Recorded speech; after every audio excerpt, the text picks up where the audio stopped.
ট্রেনটা আজও লেট, এখনো মিনিট 15 লাগবে বললো।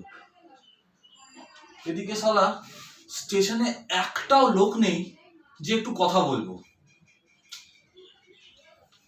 না, সিগারেটটাই ধরাই।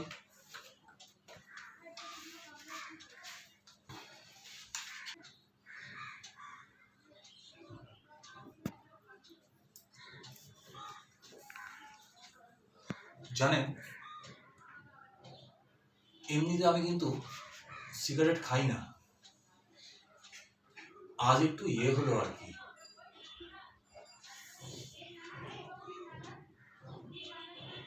আসলে আর জীবনের সব থেকে বড় কাজটা করতে যাচ্ছি কিনা, তাই ভেতর ভেতর কেমন একটা হচ্ছে।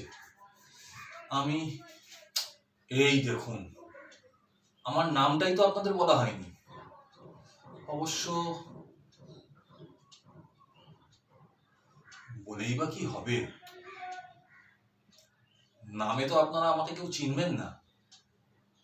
নামে পরিচিত হতে গেলে তো তেমন কিছু কাজও করতে হয়। তবে তবে আমি যে একদম চেষ্টা করিনি তা নয়। রেলের হকারি থেকে কাগজ বিলি, বাসের হেলপারি থেকে পার্টির মিছিলে হাঁটা, কিন্তু ঘুরে ফিরে সেই অভাব অভাব আর অভাব। আর পারছিলাম না জানেন। বাড়িতে বাড়িতে পাঁচটা পেট আমার মুখের দিকে তাকিয়ে। বাবার পেসমেকার বসাতে হবে, মায়ের ক্যান্সার, না খেয়ে খেয়ে বউটাও আলসার বাঁধিয়েছে। আর ছেলে মেয়ে দুটো চোখের দিকে তো তাকাতেই পারি না। না, আর নয়, এমন কিছু আমাকে একটা করতেই হতো যাতে আমার পরিবারটা চিরদিনের জন্য বেঁচে যায়।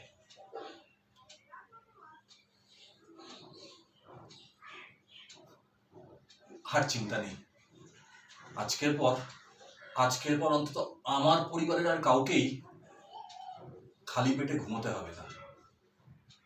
জানি, খুব জানতে ইচ্ছা করছে তো কি এমন কাজে যাচ্ছি। জানবেন তবে কাল সকালের খবরের কাগজে। শুধু এই ট্রেনটার